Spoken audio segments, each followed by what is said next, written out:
Lars Mittank was born on February 9, 1986, in Itzehoe, a town in northern Germany. Growing up, Lars was known to be an outgoing and friendly individual, often described by those who knew him as the life of the party. He had a close-knit group of friends and a loving family who supported him through his educational pursuits and early career.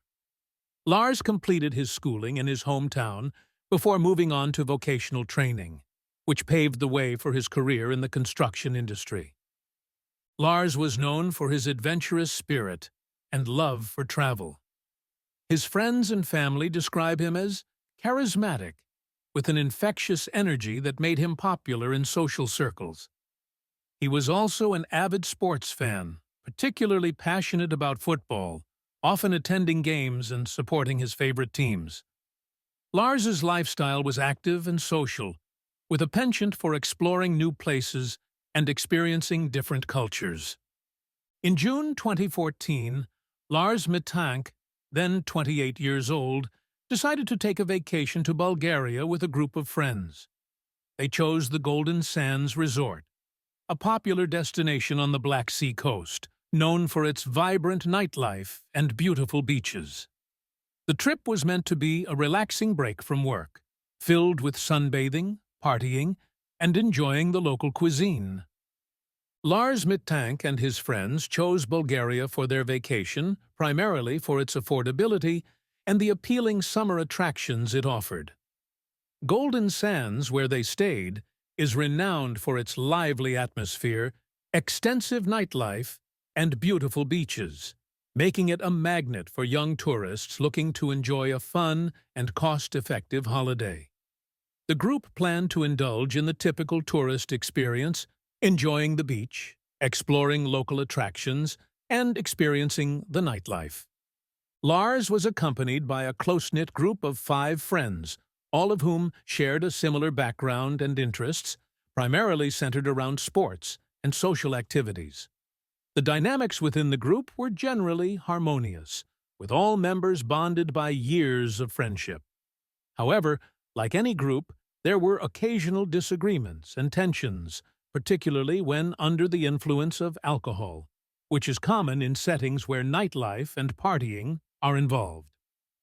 Despite these minor issues, the group was united in their goal to have a memorable vacation together. The initial days of the vacation went as planned, with the group engaging in various activities such as sunbathing, swimming, and exploring the local nightlife. The situation began to change following the altercation Lars got into with other tourists, reportedly over a disagreement related to football. This incident occurred at a bar one night when a conversation about football escalated into a physical confrontation, resulting in Lars receiving a severe blow to the ear. Following the fight, Lars visited a local medical facility where he was diagnosed with a ruptured eardrum. The doctor prescribed antibiotics and strongly advised Lars against flying, warning that the change in cabin pressure could worsen his condition. His friends, due to return to Germany as scheduled, were torn, but ultimately decided to leave Lars behind, after he assured them he would be fine on his own for a few more days. After the incident and the medical advice to avoid flying, Lars's behavior began to change, showing signs of paranoia and distress. His friends noted that he became more withdrawn and anxious, a departure from his typically outgoing and energetic nature. Upon his friend's departure back to Germany, Lars moved to the Color Hotel, a decision that seemed to have been driven both by a desire to economize and perhaps also driven by an increasing sense of unease about staying in a more populated tourist hotel. Hotel staff at the Color Hotel reported unusual behavior from Lars during his stay. He appeared nervous and paranoid, peering anxiously out of windows and seeming distrustful of other guests and even hotel staff. He requested to change rooms several times during his short stay, each time moving to a room that allowed him a different view of the hotel's surroundings. His communication with his family became sporadic and fraught with anxiety. He even expressed fears that he was being followed, and that someone might be after him. Lars Mittank's last known sightings are chilling and puzzling. After checking out of the Color Hotel in Varna, Bulgaria, on the morning of July 8, 2014, Lars headed to the Varna airport. His demeanor at the hotel had been noted as increasingly erratic, and his swift departure was observed by several staff members who found his behavior unusual and anxious. The most critical pieces of evidence in Lars Mittank's disappearance come from the CCTV footage captured at Varna Airport. The footage shows Lars entering the airport, carrying his belongings and appearing to be on edge. He is seen entering the airport's medical center, where he reportedly sought consultation for his ongoing ear issues, or perhaps due to a reaction to the medication he was taking. This was the last place he was seen before his abrupt disappearance. After a short period inside the medical center, Lars is seen emerging at a brisk pace. His walk quickly turns into a run as he exits the building. The footage captures him sprinting through the main terminal, his expression one of sheer panic. He runs past travelers and airport staff, who turn to watch in confusion. His pace is relentless as he makes his way out of the terminal. The sudden sprint that Lars undertook in the airport terminal is deeply unsettling and remains unexplained. After running out of the terminal, he is seen on another camera running across the airport parking lot. The last image of Lars shows him climbing over a fence at the airport perimeter and then disappearing into the surrounding woods and fields. This mysterious behavior has led to numerous speculations. Some suggest that Lars might have been suffering from a psychological breakdown, possibly exacerbated by the medication he was taking. Others believe he could have been in some sort of danger, real or perceived, especially considering his paranoid statements to his family about feeling unsafe and being followed. His sprint is particularly bewildering because he abandoned his luggage, passport, wallet, and phone. All essential items that one would typically strive to keep secure, especially when traveling internationally. The abruptness of his actions and the severity of his apparent fear contribute to the haunting nature of his disappearance, leaving more questions than answers. Immediately following Lars Mittank's disappearance from Varna Airport, local authorities launched a search operation. The area around the airport, including the fields and woods where he was last seen, was thoroughly combed by police and search teams. Despite extensive efforts that included dogs and aerial searches, no trace of Lars was found in the vicinity or beyond. The Bulgarian police treated the case with urgency, considering the mysterious circumstances and the clear distress Lars exhibited in the airport footage. Interpol was notified, and Lars's case quickly became an international matter due to his status as a missing German national in a foreign country. However, the initial search yielded few clues and no tangible leads on his whereabouts. Several theories have been proposed to explain Lars Mittank's sudden disappearance. One theory suggests that Lars may have suffered from a psychotic episode, possibly induced by the medication he was prescribed. Cefuroxime, the antibiotic he was taking, lists possible side effects that can include confusion and unusual behavior, although these are rare.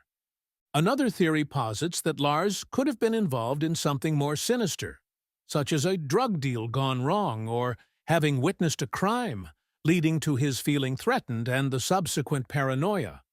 This theory is bolstered by his erratic behavior and his expressed fears of being followed, although there is no concrete evidence to support this scenario. Others speculate that he might have sustained a more serious head injury during the fight that was not properly diagnosed, leading to impaired judgment and disorientation. This could explain his irrational fear and decision to flee, as head injuries can result in confusing and altered mental states. Lars's family and friends have been actively involved in trying to find him since his disappearance. They have set up a website and various social media pages to collect tips and maintain public interest in his case. They have also worked with private investigators and have repeatedly traveled to Bulgaria to search and meet with local authorities. His family has publicly expressed frustration with the pace and depth of the investigation at times, urging more extensive efforts and international cooperation. They hold on to hope that new information will come to light, allowing them to understand what happened to Lars and hopefully to locate him. The media coverage in Germany and across Europe has kept Lars's story in the public eye, contributing to ongoing interest and tips, albeit none that have yet led to a breakthrough. The family remains dedicated to finding Lars, holding on to the possibility that he may still be alive and in need of help.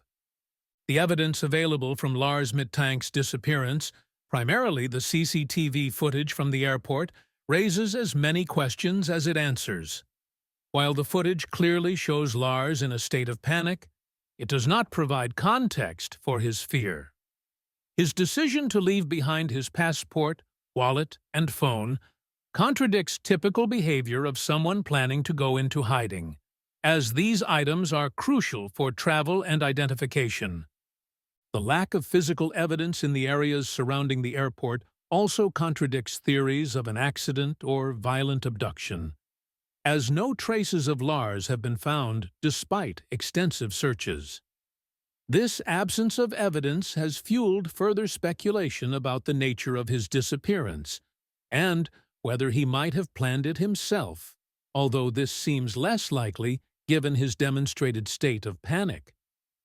Mental health considerations play a significant role in analyzing Lars' behavior.